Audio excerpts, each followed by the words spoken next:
কোনো কিছু জানতে চায়, আগ্রহ বলতে চাই, আমরা বলতে না করি, শুধু শাসন করবেন, তবে তাকে শাস্তি দিবেন না।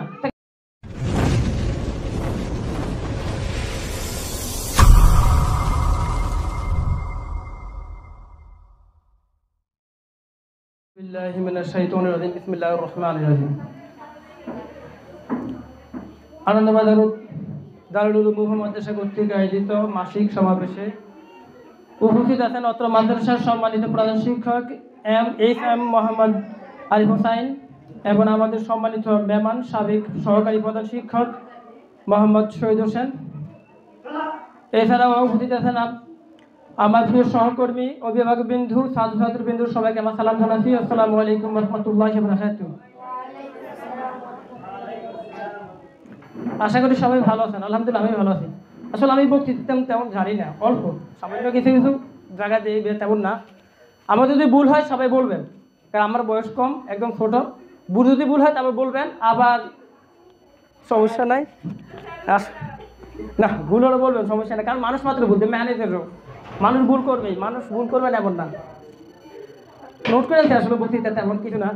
এখানে আমরা আসলে একটা উদ্দেশ্যে এখানে সবাই একত্রিত হয়েছি, সেটা হলো আপনাদের বাচ্চা কীভাবে তাদের পড়ালেখার মান উন্নয়ন করা যায়, কীভাবে তাদের ভবিষ্যৎ উজ্জ্বল করা যায়, সে লক্ষ্যে আসলে আমি সেই বিষয়ে বলবো, তেমন আর বাড়তি বিষয় বলার প্রয়োজন নাই মনে করি।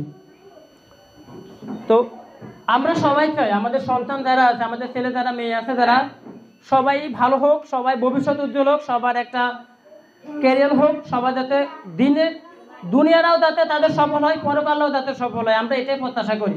আর এটা নিয়ে আমরা কিছু বলবো। আর আজকে আমরা তেমন কিছু বলবো না, বলবো কিছু সমস্যা নিয়ে, যেটা আসলে আমরা মনে করি ছেলে মেয়েদের জন্য ভালো, অথচ ছেলে মেয়েদের জন্য এটা কত বড় খারাপ একটা ব্যাড এফেক্ট করে, সেটা আমি নিয়ে বলবো, বিস্তারিত কিছু বলবো না। তো আমাদের পরিবার, আমরা গার্জিয়ান যারা আছি, তাদের কিছু সমস্যা আছে, আমাদের কিছু সমস্যা আছে, সবারই সমস্যা আছে। সমস্যা নিয়ে মানুষ, যেখানে সমস্যা আছে সেখানে সমাধান আছে। আজকে সমস্যাগুলো বলবো এবং সমাধানগুলো বলবো ইনশাল্লাহ। তো আমাদের অনেকগুলো সমস্যা, সেখান থেকে আমি মাত্র 10টা নোট করেছি, গুরুত্বপূর্ণ যেগুলো, অনেকগুলো সমস্যা আছে, সেখান থেকে মাত্র 10টা সমস্যা আমি নোট করেছি। সে 1 নম্বর সমস্যা হলো পরীক্ষা ভিত্তিক শিক্ষা সীমাবদ্ধতা। আমরা অনেকে মনে করি যে পরীক্ষা বড় বড় সার্টিফিকেট এ প্লাস পাইলে মনে করি সে প্রকৃত শিক্ষিত।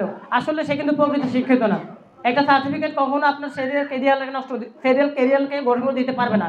একটা সার্টিফিকেট, একটা ভালো রেজাল্ট কখনো আপনার ছেলেকে সভ্য করে দিতে পারবে না। আপনারা হয়তো জানেন কিনা জানি না, যারা ঢাকা পড়ালেখা করছেন, ঢাকা বিশ্ববিদ্যালয় পড়া পায়, যাদেরকে সংক্ষেপে বলা হয় ডাবি শিক্ষার্থী, ডাবির অধিকাংশ শিক্ষার্থীরা কিন্তু ছেলেরা যারা, তারা মদাসক্ত। বেশিরভাগই মেয়েরা, এখন আমার বলতে একটু আসলে লজ্জা লাগে, আমি ঢাকা শহরে বড় হয়েছি, বিভিন্ন ইন্টার যখন পড়ছি আমি ঢাকা শহর ছিলাম। তো ঢাকা শহর যারা মেয়েরা, তারা বিভিন্ন হোটেলে আসা যায় করতে, আল্লাহ মাফ করুক, তোদেরকে আমরা সবাই মাফ করুক। এরা কিন্তু বরাবর যারা ঢাকা বিশ্ববিদ্যালয়ে ভর্তি, তাদের প্রত্যেকটাই প্লাস প্রাপ্ত। আমি ওখানে আসছি, ওখানে গেছি, ওখানে চলে আসছি। সুতরাং একটা ছেলে মেয়েদের পরীক্ষা ভালো করলে সে যে ভালো এমনটা না, এমন চিন্তা ভাবনা বাদ দিতে হবে। আমরা অনেকে মনে করি যে পরীক্ষা ভালো পাচ্ছে, ভালো নম্বর পাইছে, এ তো বুঝি ভালো ছেলে, আর যে নাম্বার খারাপ করছে সে বুঝি খারাপ।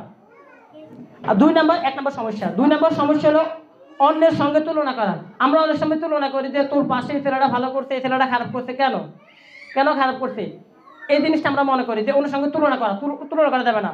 ওর মাথায় যতটুকু আরে অতটুকু, ব্যাস এনাফ। 3 নম্বর সমস্যা, শিশুদের আগ্রহকে অপেক্ষা করা। শিশুদের অনেক সময় আগ্রহ থাকে, যেমন আপনি হয়তো দেখছেন গ্রামের মানুষ, শহরের মানুষ এটা হয়তো কম দেখে। গ্রামের মানুষ আমরা দেখছি ছেলেরা 100 পদের প্রশ্ন করে, ছেলে মেয়েরা আপনার এটা প্রশ্ন করে, এটা কেমনেছে, ওটা কেমনেছে, এরা কিন্তু তাদের ব্রেন ডেভেলপ করে। আমরা অনেকে জানি না, একটা শিশুর ছোট থেকে জন্মের থেকে 5 বছর পর্যন্ত 90% মেমোরিটা সেভ হয়। মাথার যে ব্রেন মুখস্থ করার ক্ষমতা বা কোনো কিছু জানার ক্ষমতা, আগ্রহ ক্ষমতা, জ্ঞান বৃদ্ধি, এটা প্রথম 5 বছরের পরে। পরবর্তী 5 বছরে 5%, আস্তে আস্তে ধাপে ধাপে। এর পরবর্তী যে সময়টা মৃত্যু পর্যন্ত হয়, নিউ ডাইট, এখান থেকে পরবর্তী 5%, 100% আমাদের ব্রেন ডেভেলপ হয়। তো এখান থেকে মূল কথা একটাই, যে আমাদের বাচ্চাদের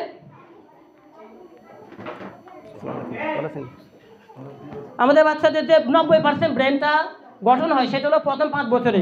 সুতরাং অন্যের সাথে তুলনা করা যাবে না, আপনার সেটা কষ্ট করবেন না। ওদের এটা জানতে চাইছে, জানতেন খারাপ কিছু জানতে চাইছে সেটা না, ভালো যেগুলো জানতে চাইছে এগুলো। যেমন অনেক সময় শিশুরা প্রশ্ন করে, মা এটা হচ্ছে কেমনে, ওটা হচ্ছে কেমনে, ওটা হচ্ছে কেমনে, বিভিন্ন প্রকার প্রশ্ন করে। সুতরাং আমাদের এদিকে একটু খেয়াল রাখতে হবে। শাস্তির মাধ্যমে ফলে করা, শাস্তি আর হচ্ছে শাসন করা, দুটোটা কিন্তু এক জিনিস না, ঠিক আছে? অনেক সময় আমরা যেমন শাস্তি দিতে যাই শাসন করে এলাই, শাসন করতে আমাদের শাস্তি দিয়ে এলাই। শাস্তি দেওয়া ঠিক না, শরীরে আঘাত দেওয়া ঠিক না।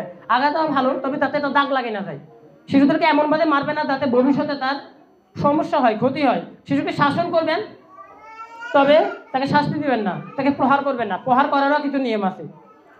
আমাদের 5 নম্বর সমস্যা, শিশুরা কথা না শোনা।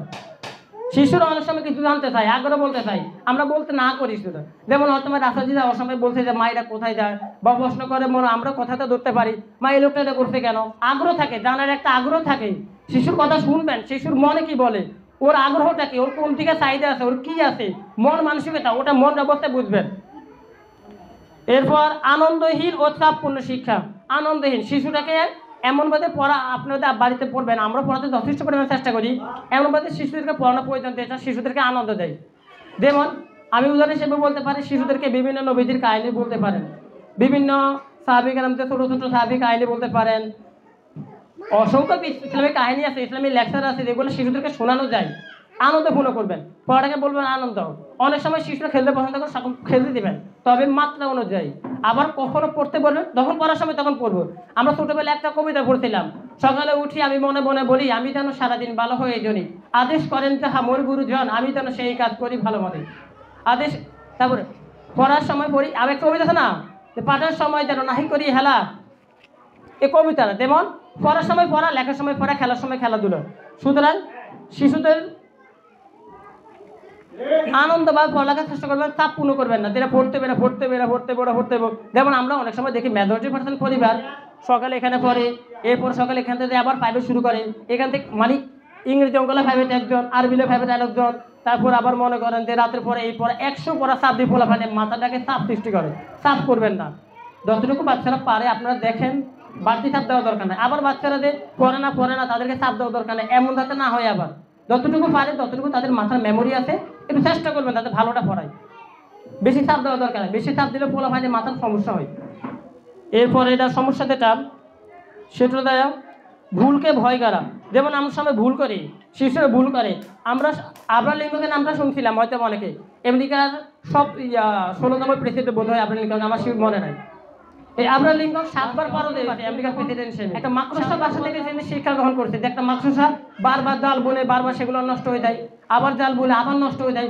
পরবর্তীতে কি করছে, তিনি 8ম বারে দেয়া তার মাকড়সার যে জালটা আছে ওটা বানাতে সক্ষম হয়েছে। তো আব্রাহাম লিঙ্কন চেষ্টা করলো, চিন্তা করলো যে আসলে আমি যদি 8ম বার আবার প্রেসিডেন্ট পদ হিসেবে দাঁড়াতে হয়তো দেখতে পারি। আবার চেষ্টা করতে, পরের বার সে জিতছে।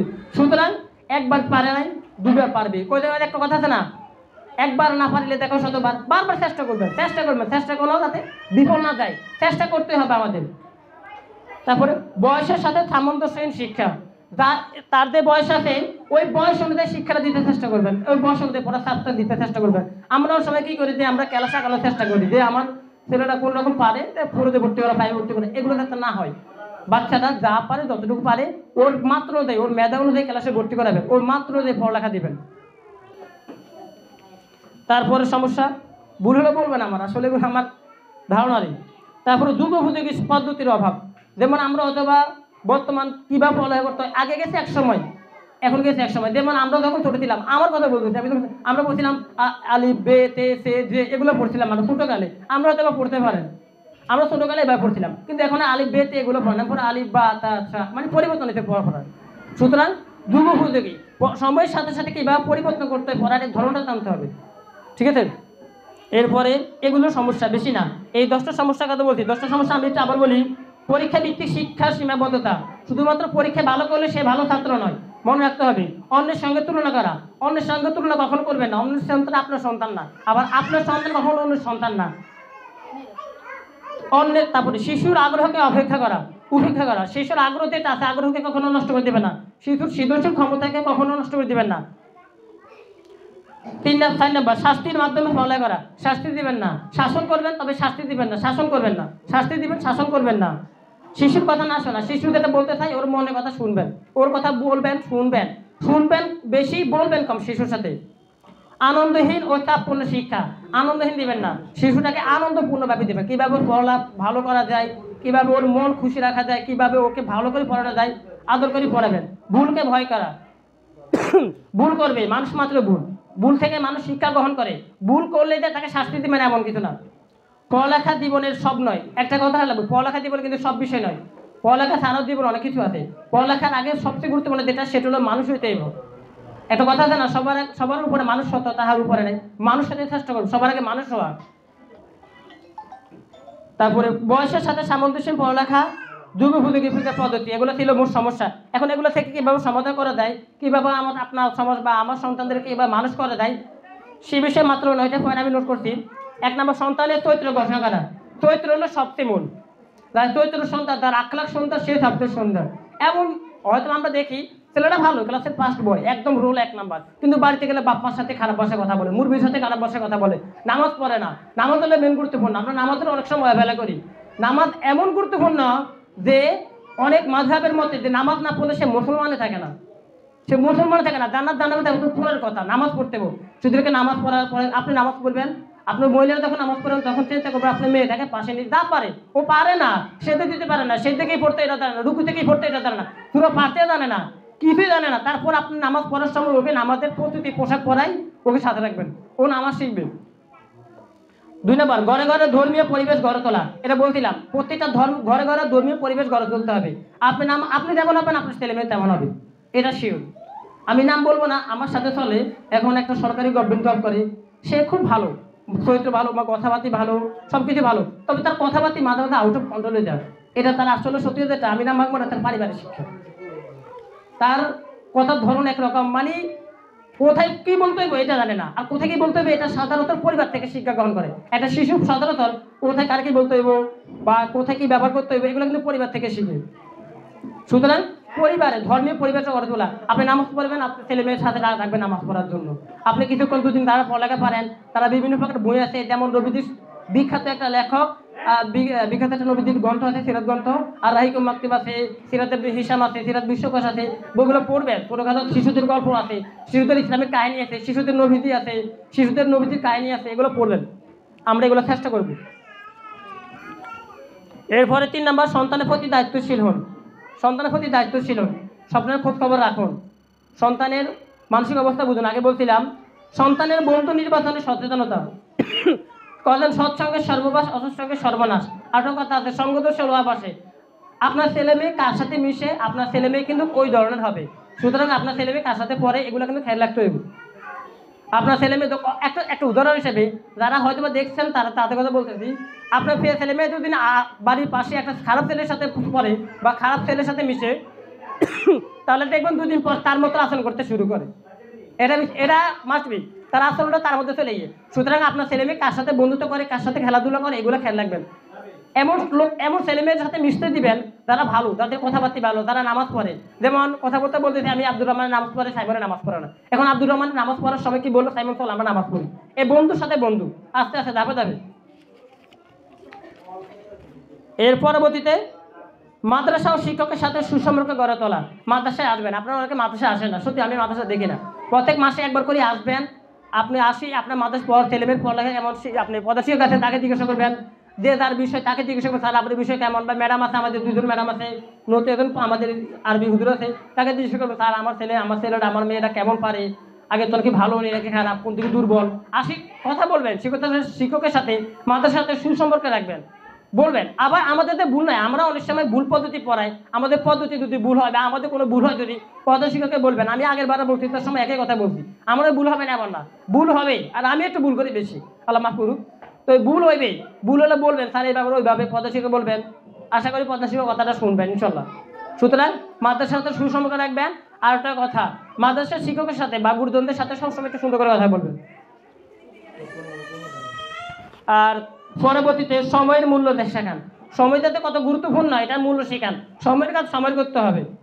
যেমন ফজর নামাজ যদি কেউ না পড়ি, ফজর নামাজ জামাতের সহিত পড়া, আর এখন যদি আমি ফজর নামাজটা পড়ি, নামাজ হয়তো হইব, কাজ হইব, কিন্তু ওই যে ফজর নামাজ জামাতে পড়তে যে সবটা পাবো আমি, এই সবটা কিন্তু পাবো না। আপনার ছেলে যদি বার্ষিক পরীক্ষায় খারাপ করে পড়ালেখা না করে যদি পরীক্ষা দেয়, ফেল করবে।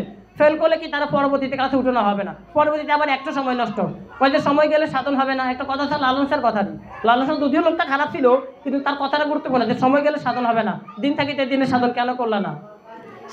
সময়ের গুরুত্ব বুঝতে হবে। শুধু আসলে বিস্তারিত সময়ের গুরুত্ব দেওয়া আছে। তার পরবর্তীতে গঠনমূলক সমালোচনা করা। সমালোচনা করবেন গঠনমূলক। ছেলেমেয়েরা যাতে ভুল করে এমন বাদে তার ভুলটা ধরবেন যাতে সে অপমান বোধ না করে, সে যাতে অপমান বোধ না করে, সে যাতে এটা বুঝতে পারে তার ভুল হয়েছে, তার এটা করা ঠিক না, এমন বাদে বুঝাবেন। আমরাও চেষ্টা করি আলহামদুলিল্লাহ ইনশাল্লাহ। এর পরবর্তীতে সন্তানের জন্য দোয়া করা। বাপ মার দোয়া হলে সন্তানের জন্য সবচেয়ে গুরুত্বপূর্ণ। আপনি যেটা ভালো খারাপ হোক সন্তানের জন্য দোয়া করবেন, যেটা কাজে লাগিয়ে দেবেন। নামাজ পড়বেন, তাজিদ নামাজ পড়বেন, তাজিদ নামাজ পড়ি সন্তানের জন্য দোয়া করবেন, 5 ওয়াক্ত নামাজ পড়ি সন্তানের জন্য দোয়া করবেন। আর লাস্ট সর্বশেষ কথাটা সেটা হলো পরকালমুখী করা। আমাদের মূল লক্ষ্য কিন্তু পরকাল, দুনিয়াটা কিছু না। আমাদের দুনিয়াটা একটা পরীক্ষা কেন্দ্র, আমাদের মূল লক্ষ্য পরকাল। এমনভাবে সন্তানের কথা বলবেন, এমন তাদের সন্তানের বাড়িতে ব্যবহার করবেন। আমরা চেষ্টা করতেছি, আপনারাও চেষ্টা করবেন। উভয় চেষ্টাতে সন্তানদের মূল লক্ষ্য হলো পরকালমুখী করা। আমাদের দুনিয়াতে এটা কিছুই না, পরকালে যাইতে হবে। আর সর্বশেষ একটা কথা যেটা আসলে বলা ঠিক না, তারপরে বলতেছি, একটা হচ্ছে হিউম্যানিটি বা মানবতা। মানবতাটা কি? আমরা বলি অনেক সময় তোর মধ্যে মানবতা নাই, অনেক সময় কথাটা বলি।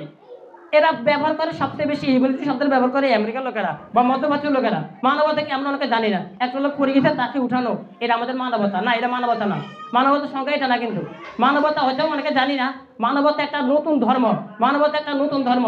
ছেলেদেরকে মানবতা শেখার দরকার নাই। আমরা শিখাবো ওইটা যেটা কাজটা করি এটা কি নবীজি বলছে করতে, নবীজি সুন্নত কোনটা বা হালাল কোনটা হারাম কোনটা, এটা কি করা ঠিক ইসলামের দৃষ্টিতে নাকি ঠিক না, আমরা শুধু ওটাই শিখাবো। মানবতা দরকার না শিখান। মানবতা একটা আলাদা ধর্ম, এটা হয়তো অনেকে জানে না, যারা জানেন এটা। তো মানবতার সংখ্যাটা কি? আমি একটু উইকিপিডিয়ার কথাটা বলতেছি, তারপর আমার বক্তৃতা শেষ করতেছি। মানবতাটা কি? উইকিপিডিয়ার তথ্য মতে ধর্ম নিরপেক্ষ। ধর্ম নিরপেক্ষ মানে ধর্ম থেকে আলাদা সম্পূর্ণ। ধর্ম এক জায়গায়, জীবন এক জায়গায়। ধর্ম নিরপেক্ষ মতবাদ যা যুক্তি, নীতি, শাস্ত্র ও ন্যায় বিচারকে নৈতিকতা ও সিদ্ধান্ত নেওয়ার প্রতিক্রিয়া ভিত্তিক হিসেবে গ্রহণ করে এবং সকল প্রকার অলৌকিকতা এবং ধর্মীয়কে প্রত্যাখ্যান করে। মানে ধর্মকে বাদ দিয়ে রাখছে। ধর্ম বলতে কিছু নাই, নাথিং রিলিজিয়াস। ধর্ম বলতে কিছুই নাই। এটা হলো মানবতার মূল সংজ্ঞা। এখন ছেলেমেয়েকে মানবতা দরকার শিখান। আমার মতে ছেলেমেয়েদেরকে ধর্মীয় শিক্ষাটা শিখান, ইসলামের নীতিতে এটা শিখান। ইসলামের কোনটা হারাম হারাম, ন্যায় নীতি সুন্নত, এগুলো সবগুলো শিখান। এটাই। আমার কিছু ভুল হলে বলবেন। এই বলে আমার বক্তৃতা শেষ করলাম। আসসালামু আলাইকুম ওয়া রাহমাতুল্লাহি ওয়া বারাকাতুহু।